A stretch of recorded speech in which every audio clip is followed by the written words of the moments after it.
अच्छा जी, पाकिस्तान में इंसाफ बिकता है? तो इसका आंसर है किसी हद तक बात ठीक है।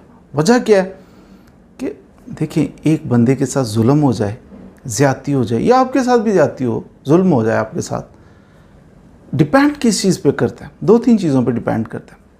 इन्वेस्टिगेशन होती है, पुलिस वाले होते हैं, वकील साहब होते हैं, जज साहब होते हैं, और केस का फैसला हो जाता है। जिसके पास पैसा हो ना, ये फैक्ट है कि अक्सर पुलिस वाले उसके पीछे पीछे फिरना शुरू कर देते हैं। ढेर सारे पैसे देता है, उसकी बोली बोलना शुरू हो जाते हैं, केस डिस्ट्रॉय होता है।